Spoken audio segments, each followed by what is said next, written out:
এই নাম্বার প্লেটের জন্য তোমার 10,000 টাকা জরিমানা হতে পারে। তুমি কি এইটা জানো? আসসালামু আলাইকুম এভরিওয়ান, কি অবস্থা সবার? আশা করি সবাই ভালো আছো। আল্লাহর রহমতে আমিও খুব ভালো আছি। আজকের ভিডিওটা খুবই গুরুত্বপূর্ণ, বিশেষ করে যারা বাইকে কাস্টম নাম্বার প্লেট ব্যবহার করো বা ব্যবহার করার চিন্তা করতেছো তাদের জন্য। আজকে একদম ক্লিয়ার করে দিব কাস্টম নাম্বার প্লেট কি আসলে লিগ্যাল, পুলিশ ধরলে কি মামলা দিবে, আর যদি ধরেও কত টাকা জরিমানা হতে পারে। ভিডিওটা শেষ পর্যন্ত দেখলে ইনশাল্লাহ বুঝতে পারবে। এখন অনেকেই স্টাইল করার জন্য নাম্বার প্লেট ছোট করে ফেলো, ফ্রন্ট পরিবর্তন করো এবং নাম্বার প্লেটে নামও অ্যাড করো, যেমন আমিও করেছিলাম। কিন্তু বাংলাদেশের মোটরযান আইন অনুযায়ী সরকার নির্ধারিত সাইজ, ফ্রন্ট এবং রিফ্লেকটিভ প্লেট ব্যবহার করা বাধ্যতামূলক বলে দিয়েছে।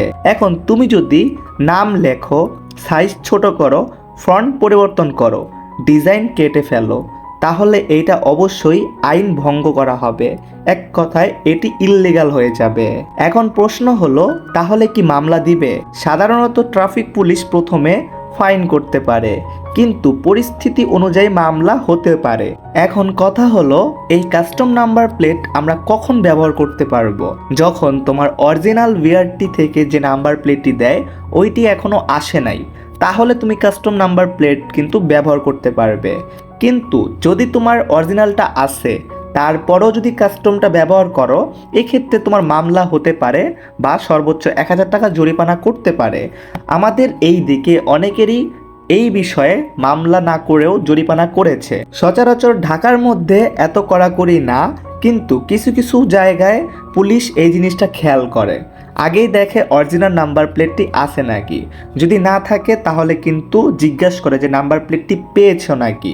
যদি নাম্বার প্লেটটি পেয়ে থাকো তারপরেও যদি কাস্টম লাগাও, তাহলে পুলিশ তখন বলবে এটি ইললিগাল, মানে বাইকের মধ্যে অরিজিনালটা রাখতে হবে, তখন সে ওই যৌক্তিক দিবে। কিন্তু বর্তমান সময়ে অনেকেই কিন্তু কাস্টম নাম্বার প্লেটটি ইউজ করতেছে অরিজিনালটা বাদে, কারণ কাস্টম নাম্বার প্লেট ব্যবহার করলে তোমার বাইকের লুকসটাই চেঞ্জ হয়ে যাবে।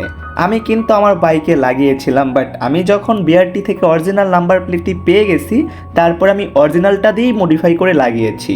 সো আমার রিকোয়েস্ট এবং কি সাজেস্ট, তোমরা অরিজিনালটা ইউজ করবে। যদি তোমার অরিজিনালটা এখনও পাও নাই, তাহলে তুমি ইচ্ছা মতো কাস্টম ব্যবহার করতে পারো।